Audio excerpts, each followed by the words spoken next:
All right, as we are opening up the space to join us for today's webinar, we invite you all to just get comfy, grab some tea, grab some coffee, and we will get started shortly after 1:30.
Hello, everybody. As you're joining us and getting settled and getting ready to join us in this webinar, we invite you to just do a little stretch, get settled, grab some coffee, grab some tea, and we will go ahead and get started close to 1:30. Thank you for being here.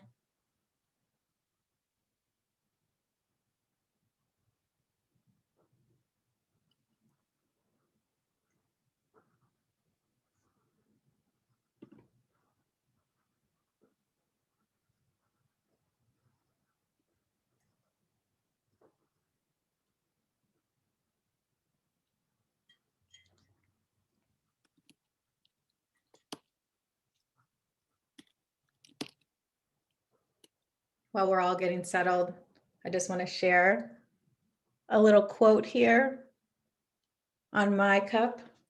I always find it so useful to just have quotes around or let my coffee mug remind me of something that will carry me through the day. So wanted to share with you all and encourage you all to go get you a mug that says something that you wanted to say.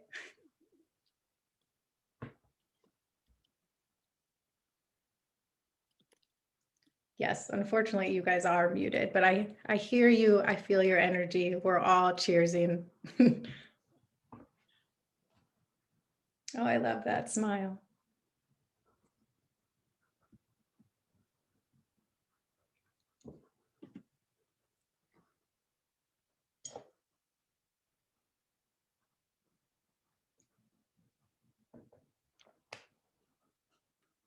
There she is.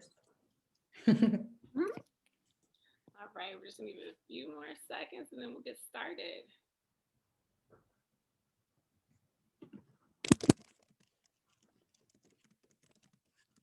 So, thank you everybody for joining us this morning, this afternoon, this evening, depending on where you are in the world.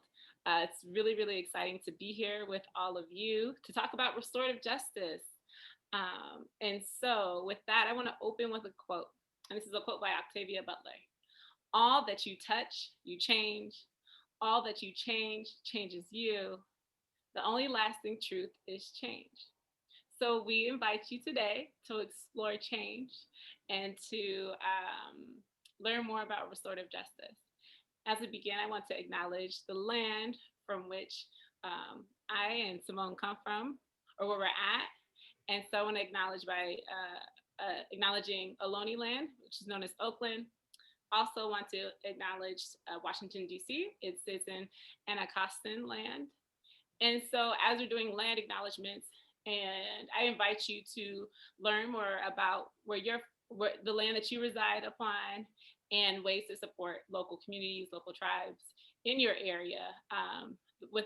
In the Bay Area, there's ways that folks can contribute to a land trust, and there may be other ways to participate and engage with your local communities as well. So I invite you to that. So you're here with us today. We're Impact Justice. So Impact Justice utilizes innovation and research for three main goals.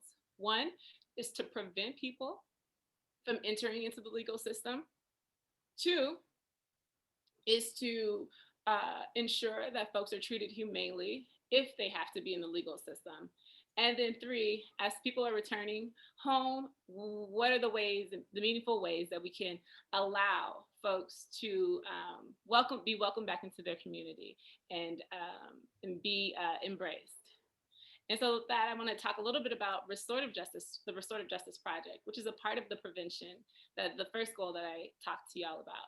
So at the Restorative Justice Project, we support 10 sites currently with training and with technical assistance to launch a pre-charge restorative justice diversion program. And so in order to do that, we partner with really, really, really amazing community-based organizations and legal system partners to pilot this new way and this shift that we have in approaching justice that meets the needs of survivors and that ends the criminalization of young people, especially youth of color. And so one new thing, which is this is a part of, is that we've launched this year, 2021, a training and innovation center. And so it's our way to stay in community with all of you, to engage, to share new ideas, to talk about like, how do we shift into a restorative paradigm? And so we hope that you continue to stay with us on the journey as we all are working towards collective liberation. A few things about today with the Zoom. So if you have questions, I love it. I'm already seeing folks are in the chat. I'm loving it. Please, please, please use the chat. Ask questions, share ideas, share quotes. We highly encourage the conversation. The Q&A function will be accessible, but we may not be able to get to that as much. So if you do have a question, we encourage you to put it in the chat. If you need to put it in the Q&A, you are more than welcome to. And then the last thing, I don't know if you noticed, but this is being recorded. So if for whatever reason you're like, I need to return to this, we definitely invite you to return, to rewatch, to share, and we'll also be uploading the slides that go along with this as well. And so you're probably like, who is this person talking to me? My name is Ashlee George. I go by she, her, hers. And I am one of the co-directors of the Restorative Justice Project. I am daughter of Colin George and Tamara Lowry. I am born, raised, live, work in Ohlone land, Oakland. I am a healer. I approach this work as a healer, as wanting to see people live into their fullest, brightest, loveliest selves. My lineage is, my mom's from the Bay. Her folks are from the American South. My dad is from South America, Guyana. So it's a richness of experiences that I have that make me who I am. I'm a dancer. I'm an artist, creative, innovator, and I am blessed to have had wonderful mentors and teachers in my life. My grandparents, Robert and Renee Lowry, my grandma Babs, my other teachers, Dr. Fania Davis, Rita Ranjitnam, Alfred Sujatha Baliga, David Yusum. And I didn't mention this before, but I I used to work in Oakland Unified School District doing restorative justice and coordinating after school programs for over 14 years. And I tell you, the young people have been some of my best teachers, have been some of my best guides. And so I honor them in teaching me as I do this work. And so Cymone, I'm gonna pass it to you. Who Thank are you. you? Who am I? Who is Cymone? Hello, everybody. Good morning, good afternoon, depending on where you are. My name is Cymone Fuller, and I am now 3 weeks into being the other co-director of the Restorative Justice Project at Impact Justice. I'm so grateful to be joining this team, to be stepping into this work, and I'm looking forward to getting to meet so many of the wonderful folks that are joining us on this webinar and will be engaging with us in this work as we move forward. I am a daughter, I am a granddaughter, I am an older sister, the oldest sister in my family. I am a partner, I am a teacher, and I am a friend. I love to just be moving. I love to be outdoors. I love to be playing sports. I love to be active. I love to be sharing in good energy and good vibes, usually with good music. I've had the great fortune of benefiting from learning from so many folks throughout my life, many of them very strong women of color. And I want to give a special acknowledgement to my grandma Joyce, who is celebrating her birthday today. So happy birthday, Grandma. And for me, my journey into this work really started in an education equity space in my home state of Minnesota, where I was working to try and bring things like restorative practices into our schools to try and address the disproportionate push out of kids of color from our schools. Following that trajectory, I spent the bulk of my career trying to shut the front door of the juvenile justice system, where many kids were ending up after being pushed out, and have worked with jurisdictions across the country with many amazing people across this country that are trying to work to address the changes in the youth justice system that we need to be able to see and move more kids back to their home communities to kind of work and thrive and be with their families. And so now I'm back kind of full circle, being able to work in a space where we are trying to expand restorative practices and restorative justice diversion to more and more places. And I couldn't be more thrilled that I am now in this space. So I think what we're going to ask you all to do is please just kind of share where you are, introduce yourselves in the chat. We would love to see who's with us. We had over 400 registrations for this webinar, so we are amongst a very large and robust community here today. So please, if you can, jump in the chat and let us know who you are, and make sure that you guys are connecting with each other as well. While we can't be in the same space, we're still trying to make connections. I saw some people from the Midwest, some people freezing in Minnesota. I know, I know all about it.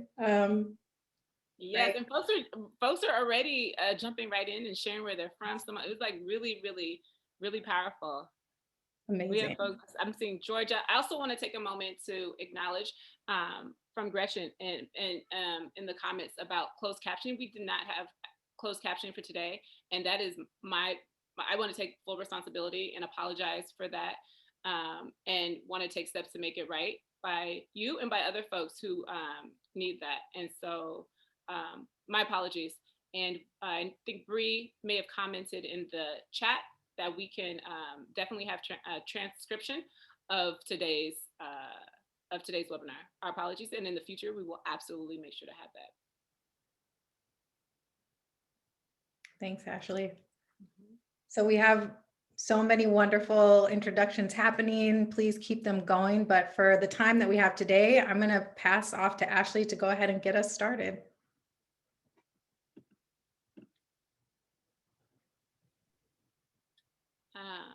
All right, so learning objectives. 1, we hope that you will have the ability to express restorative justice in your own words and understand restorative justice philosophies, I think it should be, and values. And so with that, our approach to this today is that there are no experts. And I know we're sitting here like talking about restorative justice, having a webinar, but we really value the collective wisdom. And so as you hear something, as you know something, please share it in the chat.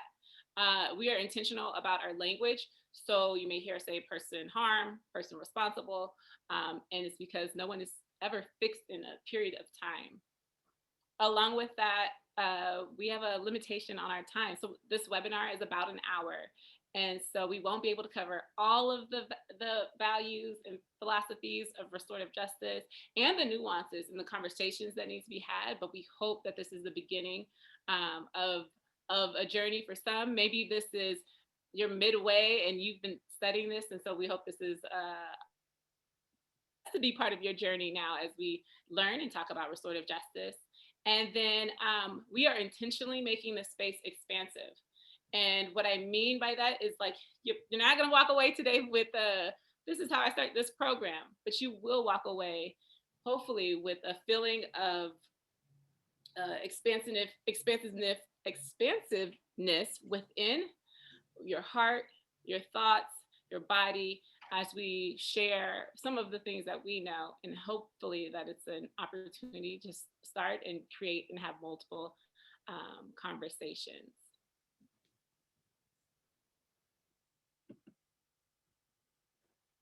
So if we're going to start somewhere, it's important for us to start with the roots. And so I'm thinking about restorative justice and the roots of restorative justice.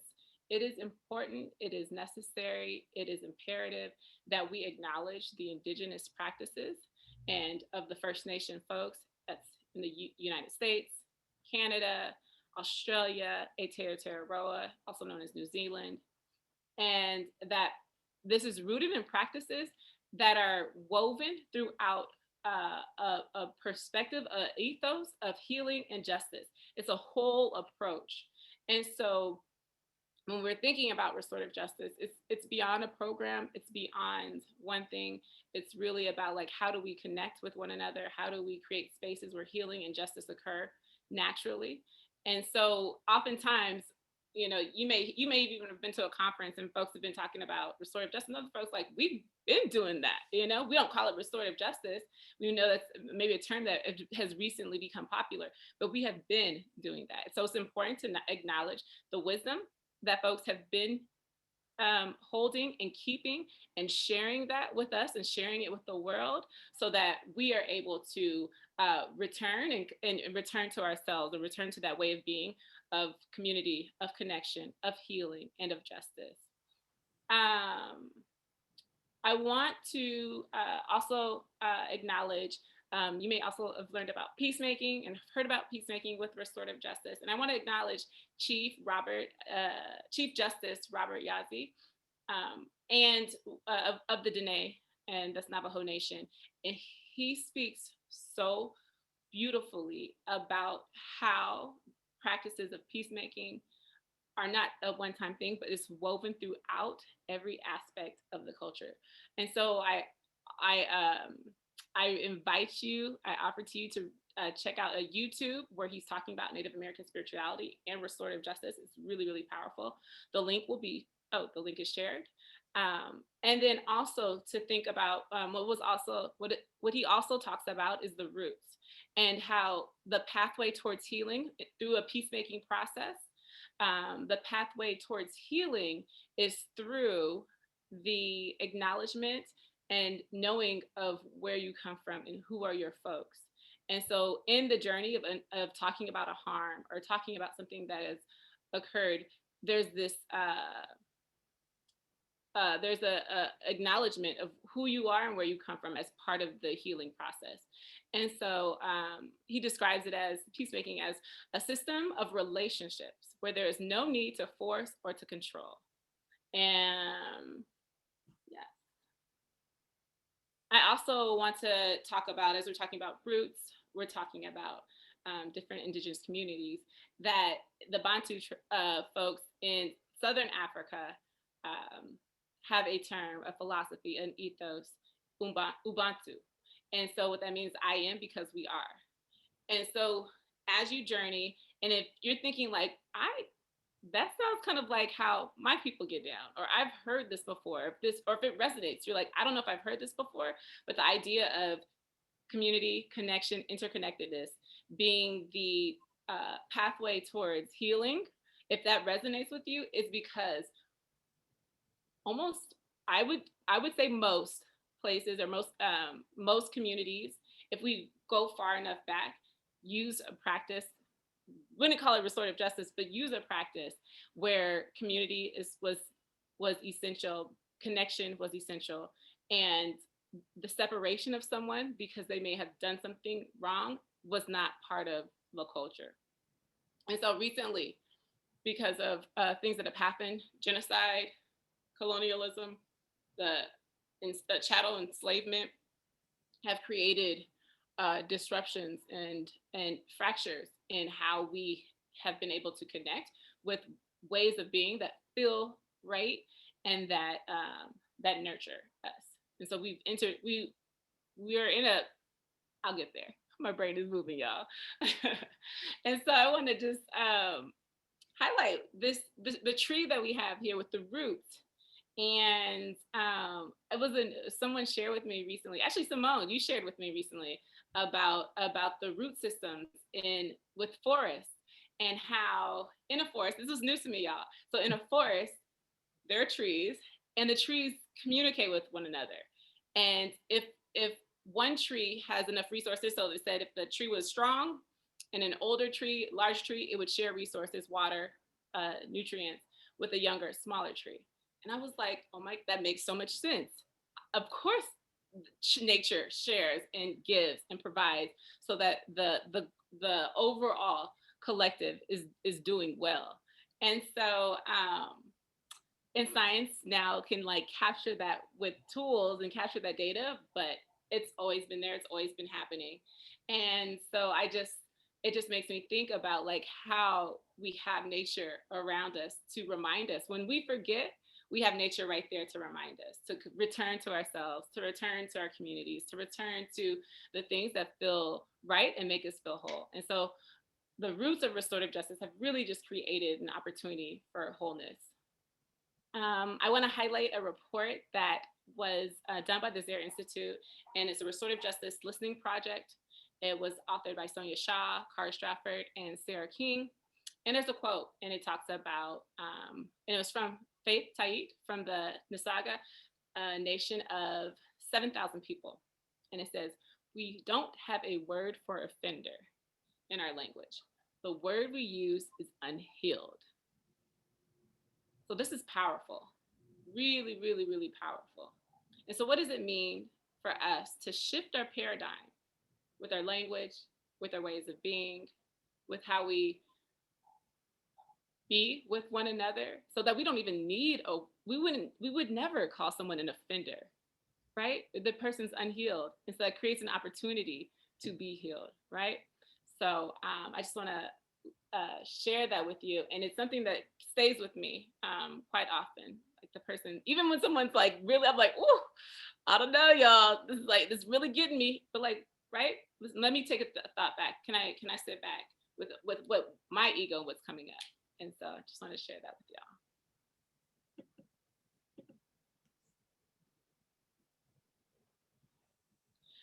We're going to look at some grounding values of restorative justice. And before we do that, I just want to share a definition for you of restorative justice. And maybe Bree, if you could type this in the chat for me as I'm saying, it's pretty straightforward. It's pretty simple. So if after today, one of the learning objectives, you're able to explain restorative justice in your own words. So if after today, you're like, how do I remember restorative justice? I'm going to give you a little clue. So restorative justice is about relationships, okay?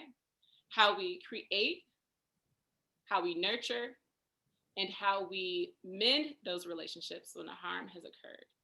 So restorative justice is about relationships, how we create them, how we nurture them, and how we mend them when a harm has occurred. Awesome. And so part of our grounding values when looking at restorative justice is a power with approach. And power with means that we are listening to one another. We are asking questions. We are not assuming that we know everything. I mentioned before about the expertise and how I think folks being experts has done some harm, right? It closes folks off to hearing and listening to someone who's not an expert, but they know something, right?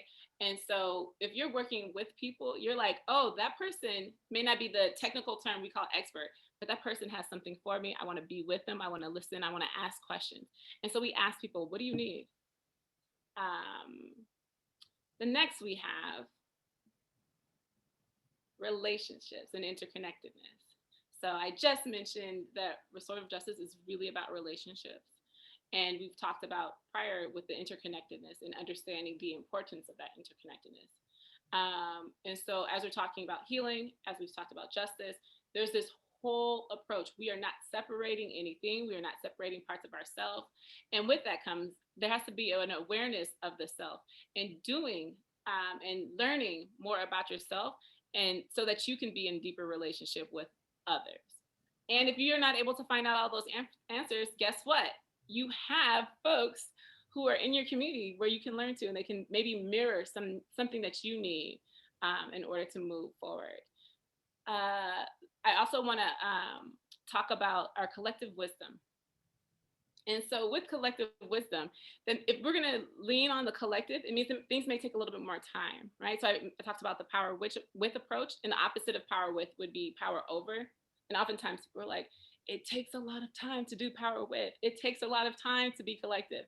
I'm like, it always seems like it takes a lot of time in the beginning. It's an investment that you make so that at the end, you're not going to have to return to an issue, a concern that could have been addressed maybe in the beginning. So it's a proactive approach to being in relationship with one another. So with that, things are going to have to shift around time. Things may have to shift around space.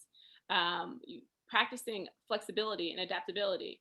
I know a lot of us are in this virtual space, and we're having to be adaptive now.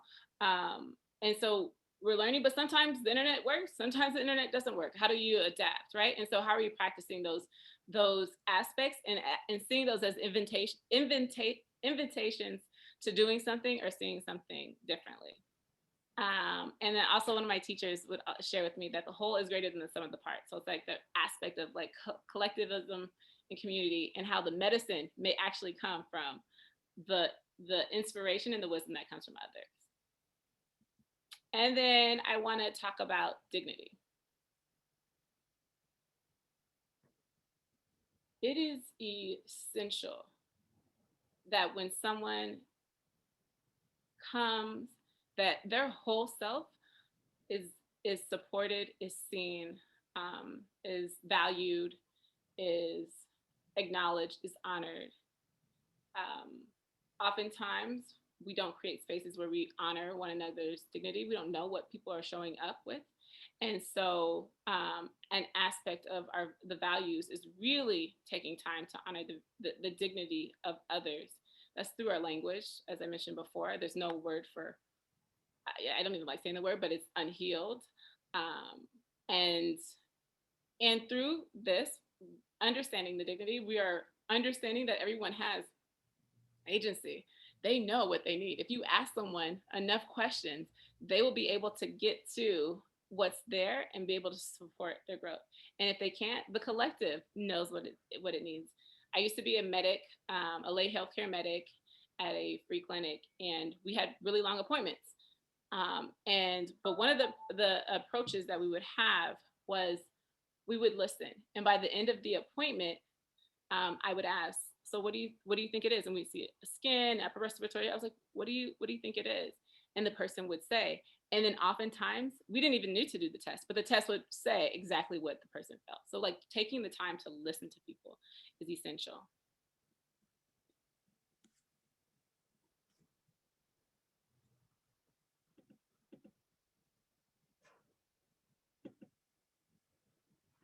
All right, so you'll see here this diagram, and in the diagram it says practices of oppression. And so with that, you have a disconnecting from the source, distancing from the body, disengaging with emotions, and a distortion of the story. This is a paradigm that feels very resonant right now with capitalism and with the systems of oppression that we have, with the punitive approach that we approach it, right? So we're not supposed to listen, our body's tired, we're not supposed to listen. Disconnect from source, nature, people, our environment, Our emotions don't have information for us. Like we act like we don't need our emotions. And then the stories are distorted, and they're not, yeah, they're distorted. And so we're asking, or no, we're not asking, we are moving towards practices of liberation. And we are embracing reconnecting with the source, reconnecting with our community, reconnecting with nature, our bodies. When you're tired, right? Your body may be telling you to lay down. It may say you're dehydrated, have some water. How do we listen to our bodies and allow the information to surface? Re-engaging with our emotions. So our emotions are information. They're telling us something, and not just the emotions that we feel like, oh, this is a good one, this is that one. All of the emotions have a purpose. And what's that purpose? And acknowledging that purpose as we're moving through the world. And then reweaving of stories. My grandmother, I mentioned her, Renee Lowry. She is an amazing, amazing, amazing, amazing storyteller. The stories might be light and fun. They may be more serious, but there's the way that we all hang at the edge of our seat as my grandmother's telling stories about her experience, her family, church, and life. So stories have a really important, and they're powerful, but they have an important part of our life. We come from a history of storytelling. And so when you're in a process, I didn't talk about the process of restorative justice, but in the process, one of the main things is the storytelling aspect, because storytelling builds empathy. And when you have empathy, people are able to connect. I want to highlight this theory, this framework. This framework was created by Cherie Tang. When Cherie showed us, we were like, wow, this makes a lot of sense, especially with the work that we do in restorative justice. And so how do we use our practices of liberation, and supported by restorative justice, maybe with the circle process, to really live into this paradigm, the liberated paradigm versus the paradigm that has caused so much harm. So looking at layers to restorative justice, you may have heard about circle process. I think I've kind of like mentioned it here and there, but you may have heard about it. And so it's a space where everyone can see everyone, you're sitting in a circle, there's a talking piece, everyone has an opportunity to speak, or they have an opportunity to pass, but it really equalizes the space and it allows folks to share, and to be able to build community. And so this is just one process that's used to help and establish, and building community. Another circle process can also be used to address harm. And so when a harm has occurred, doing prep work and then bringing folks together to talk about what happened, how did it feel, what was the impact on you, what do you need? And this is, what do you need for the person who's been harmed, but also asking the person who's caused harm, what do you need? And so it's really important to think about it in those different ways. And the restorative community conferencing, we'll have the future webinar that really goes into depth about that, the second one. But it's really a process that's integrated into the legal system, but the cases are referred to a community-based organization to address harm and wrongdoing in that setting. With this, I want to highlight that community building is essential, and that we often focus on the harm and we often focus on the restorative, or like the conferencing part, when it goes into like a legal system. And what would it look like to shift and invest more of our time into community building, right? And so if we invested more time, and remember I said create, nurture, mend. If we spent more time creating, if we spent more time nurturing, that means we don't have to spend as much time mending. Things will happen, harm will occur, but what would the world look like if we really invested our energy into that community aspect piece? And then also it says here, I just want to highlight that in all of these processes, especially with the harm and community conferencing, there's the agreements, and then there's a discussion around like creating a pathway towards healing.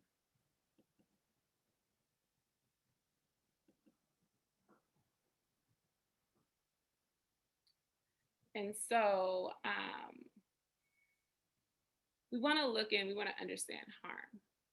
And so we're going to, I mentioned earlier, this Zare Institute at Howard Zare at Eastern Mennonite University. About 30 years ago, there's this framework that was created to really look at harm. And this practice of looking at harm and approaching harm has been used in schools, it's been used in community centers, it's been used in, I mentioned the legal setting. So it's been used in different ways to address harm. And so we have harm and wrongdoing, and this is our adaptation of it. Harm and wrongdoing are a violation of people and interpersonal relationships. Violations create obligations. And central to the obligation is to, as much as possible, do right by the people that you've harmed. Also want to do right by the people who've harmed, and to do right by the person who's caused the harm as well. And so I just want to sit with these, give you time to see in like this framework that we're using to look at harm. If a harm or wrongdoing is happening, it creates a break in a relationship. Even if you just met that person, there's a fracture in the relationship. That's your first interaction. From that fracture, from that violation, there's a need, obligation, or need that comes out of it. And central to that obligation or need, you got to make it right. We have to make it right. How do we make it right? How do we do that? And so we use these three questions to kind of like, the next slide, we'll use these three questions to kind of really understand, how do we do that? Or what's the thought process behind it? So the approach, we're gonna ask, who has been harmed? Let's talk to them. Let's ask them, what do they need? And then we figure out, okay, we've talked to the person who's harmed. We ask them what they need. Whose obligation is it to meet those needs? And this timeline is not on a timeline. You can't say it's always going to be a month, it's going to be a week. This is on the timeline of the person who's been harmed. And so how do we shift, moving away from these structures that we feel like things have to be done in a certain way, to being able to pause, to wait, to give space, to listen, to embrace, to encourage, to maybe be silent, so that we can get to the need of the person who's been harmed. So Cymone is going to talk about restorative justice. What are the ways that we've seen it in the world? How do we see it connecting to the work that we're doing and our vision moving forward? Thanks, Ashlee. My pleasure. So Ashlee just spent a great deal of time and love and energy to talk to us about the foundational principles and values of restorative justice. And in that, really emphasized the importance of a focus on relationship and community building as the necessary work to be able to hold harm when it does occur. So I want to talk a little bit about when a harm does occur. For restorative justice, what is the goal? There's an art form in Japanese culture called kintsugi, which translates to golden repair. And folks may be familiar with this and may have heard this related to restorative justice, but really it's about honoring both the fractures that exist and the rebonding that exists, and finding beauty in those two things happening, right? So when something breaks, like a bowl, in Japanese culture, they use gold bonding to bring those things back together. And in many cases, the result is a newly formed object that highlights the story of that object, highlights the fracture of that object, using gold in a beautiful way to show that relationship. And one thing that somebody recently on our team talked to me about was that usually folks believe that restorative justice, the goal of restorative justice, is to bring back whole, right? It is to repair and restore to what was. And because restorative justice has restore in the title, it makes sense for people to kind of make that conclusion. But what restorative justice is actually talking about is returning and restoring a wholeness with oneself, a wholeness with one's community, and a wholeness with one's purpose and existence within a broader frame, right? And so for some people, and in some dynamics, it might look like returning back to the bowl that was, the relationship that used to be. But for others, it might look like creating something new. And in restorative justice practices, what we need to create the space for is for folks who have been impacted by harm to come together to define what they need to move forward and how they need to exist together to move forward, and together in the most expansive way to think about that, right? It may also look like being individual pieces of a larger, beautiful mosaic, honoring the purpose and the perspective of all folks in that beautiful picture, but knowing that each is necessary for that picture to be as beautiful and vibrant as it is.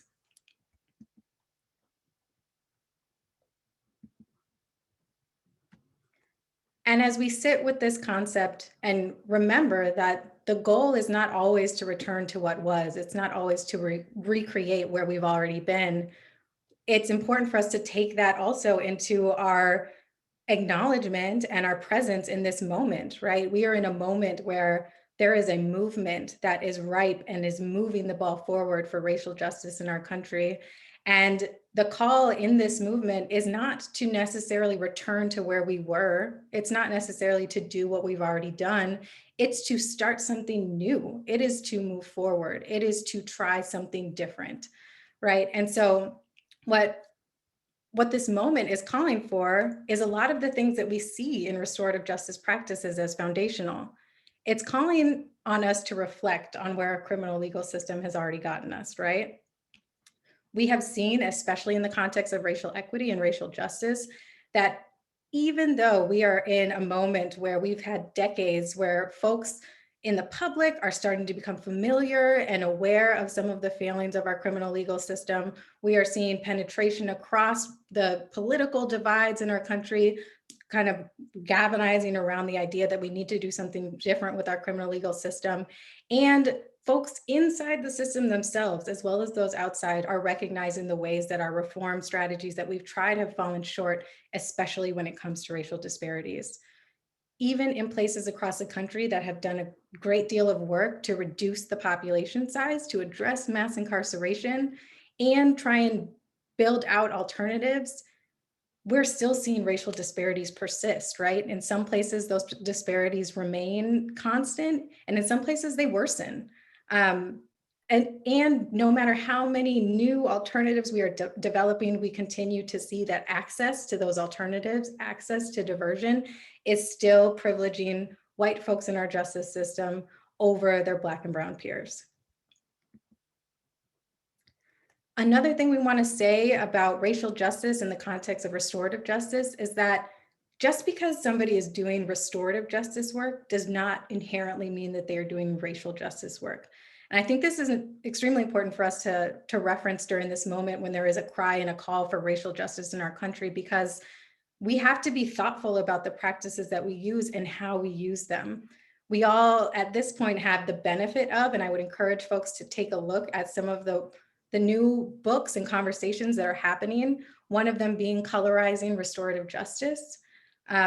In that book, folks of color who have been practicing restorative justice for decades are reflecting on and sharing the ways that when restorative justice is implemented without a focus on racial justice, without a focus on racial equity, without an understanding of racial bias, and without an acknowledgement of power and privilege, there are harms that can occur. There are ways in which restorative practices without that recognition of racial equity can perpetuate negative stereotypes, negative narratives. And so what we want to make sure is that as we connect restorative justice to the racial justice moment that we are in and the movement that we are building, that racial equity is central in the work that we do as a foundation for our restorative justice work. And what's very exciting about this moment and in this opportunity we are all sitting in as our country is that the call is also about new leadership. It's about folks who are closest to the challenges that we have ahead of us being front and center and driving those solutions, being at the front of our movements, being at the front of our tables, designing what it is that we need to move forward. We are also in a space where people are demanding a truth telling. People are ready to reckon with the truths of our country, the experiences of our people, and all people, especially people that have been pushed furthest to the margins. And people are ready to innovate. People are ready for something different. People do not want to use the strategies we've used in the past. They don't want to recreate the reforms that we've used already. They want to try something. They want to take a risk. They want to put their energy into something new, into building what we do want instead of spending so much time focused on what we don't want.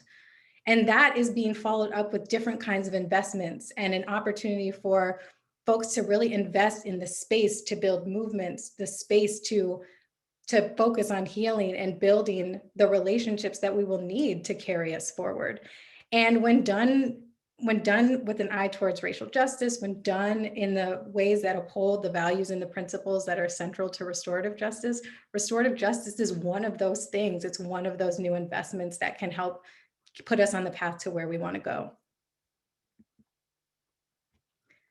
And of course, Audre Lorde is always coming through. Oops. I hope you can see that malfunction. Audre Lorde is always coming through with something for us to hold on to. Her quote here reminds us that in order for us to take down and move beyond the systems of harm and oppression that we are operating within now, we will have to invest our time and energy and resources into the new tools that are going to carry us forward.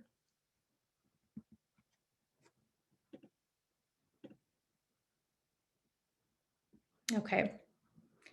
And we also want to spend some time touching on something that comes up often, especially during this time when people are so active and so engaged in thinking about justice differently. One of the questions that we receive and folks are right to grapple with is the relationship between transformative justice and restorative justice. And first and foremost, I think it's important to say that there is absolutely a relationship. They are absolutely in conversation with one another. They are oftentimes overlapping each other, but it is also important to recognize that they are not necessarily the same thing and can't always be subbed out for one another. So as Ashlee spent time talking to us about, we know that restorative justice is rooted and based in Indigenous practices from all around the world, that it is typically identified by a set of certain practices and certain processes. Think about circles, think about talking sticks, and especially as restorative justice has continued to be adopted, particularly into Western culture, it sometimes operates and partners alongside and with the criminal legal system that we have now. Transformative justice is rooted in a political framework. Transformative justice is an anti-carceral, feminist, abolitionist-based movement. It is explicitly naming the historic and systemic harms of our country. It is of our country, both within and the work and the troubling practices and oppression that we have spread around the world. And it does not rely on the state or the existing carceral system, right? There is a very clear line in the work that the transformative justice movement is doing to redefine how we address harm and safety in our country. And while there are some differences between the two, they often overlap. They are often promoting some of the same ethos and fundamental values that are important for us to carry forward. There is a focus on accountability and healing built into both. There is an orientation around harmed people, harm in the broadest sense, right? Harm for folks interpersonally and harm that people have experienced as a result of systemic and societal actions. And they're all rooted in relationships. And so for us and our team at Impact Justice, we are constantly revisiting this. We are constantly asking ourselves questions and trying to push ourselves as much in the overlap as we can, because we know that a transformative vision of justice is the roots and the goal that we are all working towards. So as we start to come to a close for today's session, we wanted to make sure to leave you all with a few takeaways. And I wanted to quickly revisit something that Ashlee said at the top of this webinar. For folks that were coming to this webinar hoping to hear, how can I do the do? How can I take this and do the program? We intentionally designed this particular webinar to not go into those specifics, not go into those specific programs, because there are ways that skipping this step, skipping over the foundations, not really sitting with the values, the philosophies, and the principles of restorative justice as a basis can increase the likelihood that when you are implementing restorative justice, you run afoul, you mess up, you don't necessarily do it in the way that it's designed to be used. So we almost consider this kind of a prerequisite, right? If you want to do restorative justice, you've got to start at the basis. You've got to start at the roots. So just a couple of takeaways to summarize what we've talked through today. What I just said, restorative justice is not just a program, right? It's a paradigm shift. It is so much bigger than the programs that we implement. It's the way that we implement. It's the way that we exist in relationship with others. It's the way that we exist in our communities. And so holding that as a fundamental component of how we understand restorative justice is critical. As Ashlee shared with us, the definition of restorative justice is all about relationships, right? So if you remember nothing else, restorative justice equals relationships.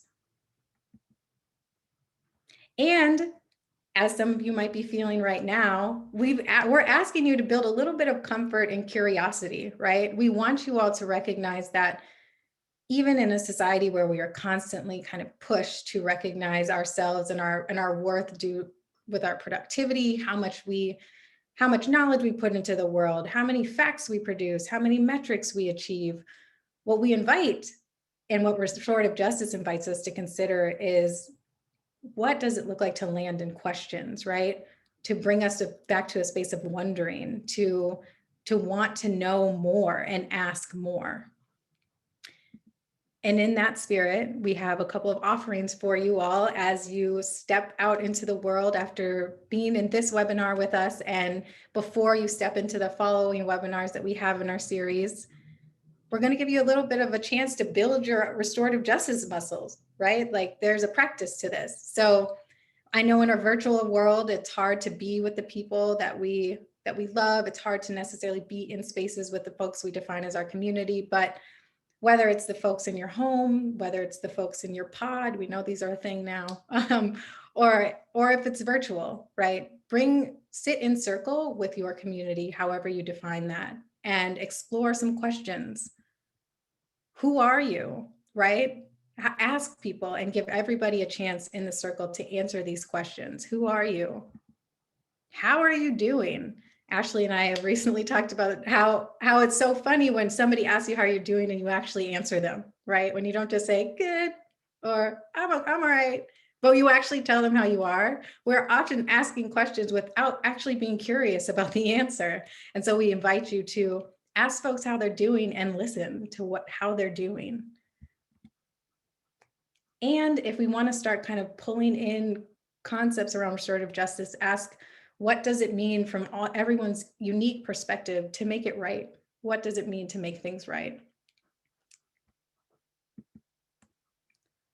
So here on this beautiful slide, I'm going to invite you all to sit with us and go through a quick meditation. This meditation is one that we hope will help you center for your day, center for the middle of your day. And before we open up for questions, we invite you to sit with us. So I'm asking you to now sit in a comfortable position, close your eyes, find a calm center inside yourself. Keep your eyes closed or dimmed, but imagine that you are awakening from a deep, very restful nap. A sleep filled with delightful dreams.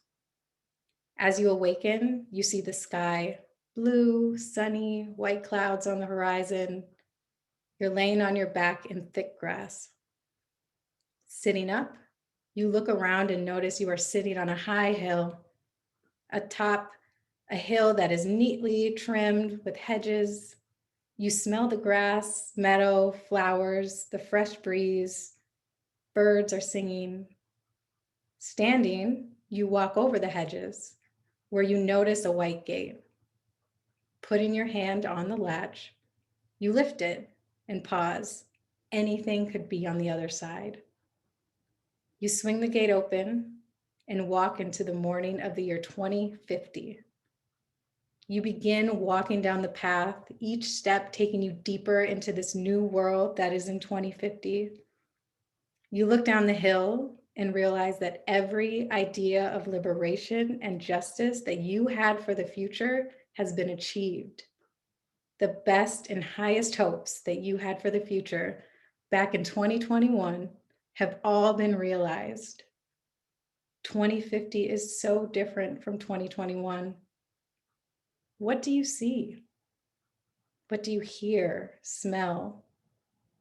You walk down the hill, further into this changed world. What is a day in 2050 like? What does the community toward which you are walking look like? What are people doing? How are children playing? Where are the elderly? Where are people working? What are they wearing? What do you hear? Voices? Animals? Running water? Engines? Can you smell gardens? Cooking? What else can you smell? What else do you hear? What are the textures you see? As you wander through this community, you look for liberation and justice and you find it. What is it? Now, it's time for you to go. Before you get ready to come back to the present time, do what you need to do in order to say goodbye to this wonderful place, and know that you can come back and visit anytime you wish. In a few moments, we'll count back from 3 to 1. At the count of 1, you will be awake and renewed, knowing that you can remember everything you need to reach the future of your vision. Starting with 3, you're coming back now. You're becoming more awake and alive. 2, you're wiggling your fingers and your toes, moving your body, feeling the temperature of your skin. And 1, your eyes are open. You're feeling totally awake and renewed. Thank you all for spending some time with us in this meditation. We are going to now open up the space for reflections and for questions before we come to a close. So we'll go ahead and monitor the chat, and we have some of our teammates who are sending us some questions, so we'll go ahead and get those started. But please feel free to share reflections, share things that you're holding and you're going to take away from this, and ask us some questions as well. Ashlee, do you want to jump in on any of the questions we have so far? Yeah, we have a document. I'm going to pull some questions in just a moment, but I just want to say thank you so much, Cymone. I was like, yes, I don't want to go out. But you're like, you can return. So I was like, okay. We're back. 2021. I'm coming back. Yes, we do have some questions. Okay, let's see here. So first question, it says that, is there either a project or a process that can be identified specifically as transformative? And I feel like that's a big question. I think one thing that we would invite folks to do is there is an excellent resource that exists at the fingertips of all of us. Transformharm.org is a site that has been created by folks in the transformative justice movement that really helps to clarify and provide examples and enter into a conversation about what transformative justice is. So I would invite folks to check out that website, check out the teachings of Miriam Kaba. There are folks that are much more equipped to take on those questions and walk you through those examples than us. And we would be happy to kind of talk more about it, but definitely want to push you towards those resources as a first stop. Awesome. And then I'm going to kind of combine these two questions that they feel similar. And so one is, how can a community have restorative justice without changes in systems that with the system that harms them? For example, police department, criminal justice system, enhancement, sentencing laws. So that's one question. Like when the system harms, what do we like? How can a community have restorative justice? And then it says, great presentation. Any suggestions on how a country can move forward in a restorative way in the aftermath of January 6th insurrections at the Capitol? And so I can start. I've been watching the hearings that have been, the impeachment hearings that have been occurring. And it has been come to my attention prior to, and this kind of gets to the first question I was that I read. But in order for us to have restorative justice, in order for us to be fully in a restorative paradigm, we have to address the harms that have occurred to people here in the U.S. And I'm speaking relatively being in the U.S. But if there are other places where harm has occurred, you cannot move forward until you address. And so there needs to be a truth and reconciliation process here in the States, and folks need to be held accountable for things that happens and harm that occurs. And so as we're talking about and feeling the visceral feelings of the division and concern with how to move forward, we may go somewhere, but we may not get to where we want to go until we pause, until we stop, until we have an honest conversation. So with that paradigm that we showed, the two different paradigms, it was the distortion of stories, right? Until we have an honest conversation about what has happened here, specifically in the States, then there's no moving forward, unfortunately. And I believe that the time is absolutely now. We have to do it. And it needs to be like I don't even know have all the processes. I know RJoy, they've been doing a lot of work with this. I also want to highlight RJoy for the trainings that they'll be having, specifically for they're having an upcoming training for Black folks who identify as male. So if you're interested, please apply. But yeah, we have to have honest conversations. There cannot be any more of this like, oh, I don't want to offend. Nope, we're talking about it. We're being honest. We're having honest questions. So I think that's one way to start to be able to address. And then as interpersonal harms come up, I say, yeah, I think we just need to be honest with one another, and it will be uncomfortable, but I think that's our pathway towards healing. Absolutely.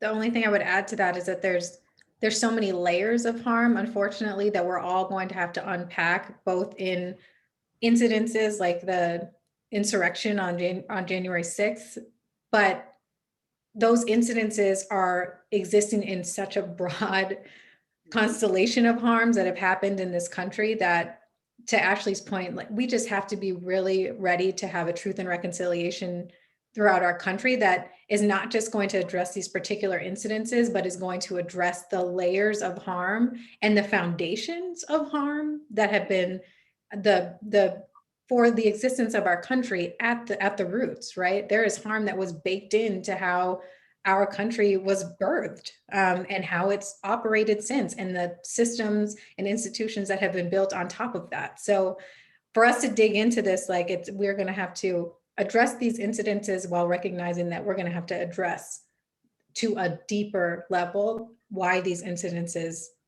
come to be, and the examples of the ways that those incidences are connected to this foundation of harm that's been built in from the beginning. Yes, I'm so glad you said that last piece, like connecting those pieces, they are all connected. And that's why we're at this point, or the point January 6th happened, we're at that point. Yes. Mm-hmm. So I see are at 2:30, and we respect folks' times. Go ahead, sorry. There's one more question. Oh, awesome. So I'm just going to read the whole thing, just so I don't make sure I miss the question. I really appreciate the positivity and a hopeful attention we're doing to this process. Let's see. So a lot of it feels aspirational about the values and the principles of RJ. Though, could someone address obstacles or challenges to shifting the paradigm? In particular, I'm thinking about the principle that violation creates obligation, and how much resistance there often seems to be around accepting this even to begin? Good question. Kind of actually ties into the question we had before. So change is not going to happen overnight. When we begin to have honest conversations, when we begin a process of truth and accountability, people will be ready and open to taking responsibility. So you can't force someone to take responsibility. And unfortunately, we have a system now and a culture now that encourages people not to take responsibility. And so what does it look like to have a paradigm where people not only are encouraged to take responsibility, but they want to, because I want to be in a better relationship with you. It doesn't feel good. I may not know you, and yet this fracture in our relationship, it's not sitting with me. And so how are we building those ways of connecting? Some ways that people are doing it locally is to and as Cymone offered, is like to start having circles with one another.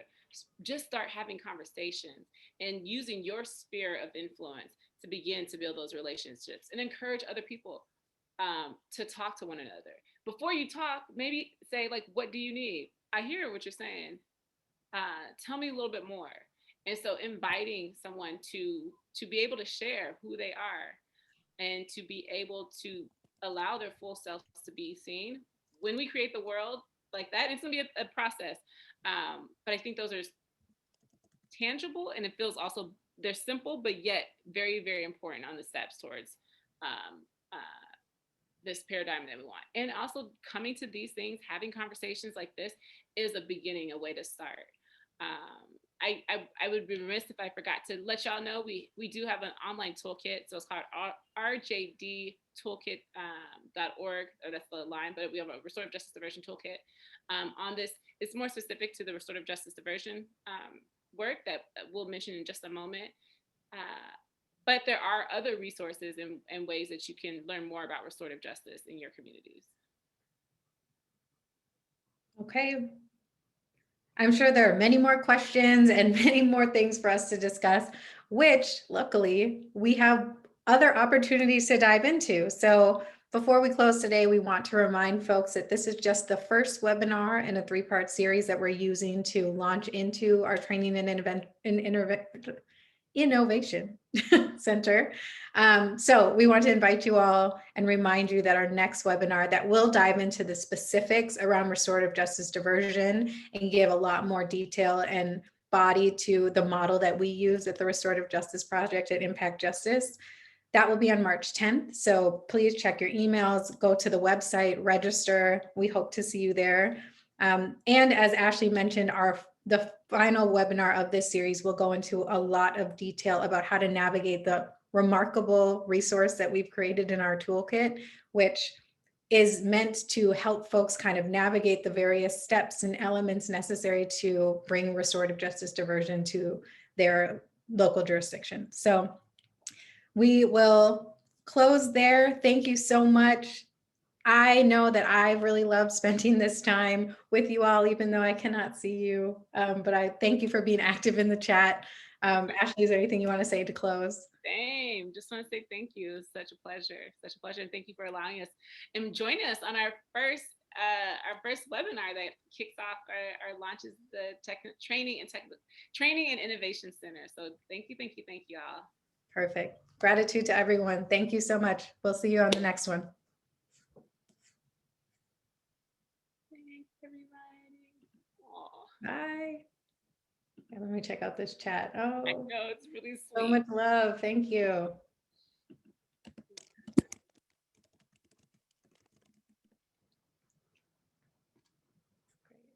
Our pleasure, folks. Our pleasure.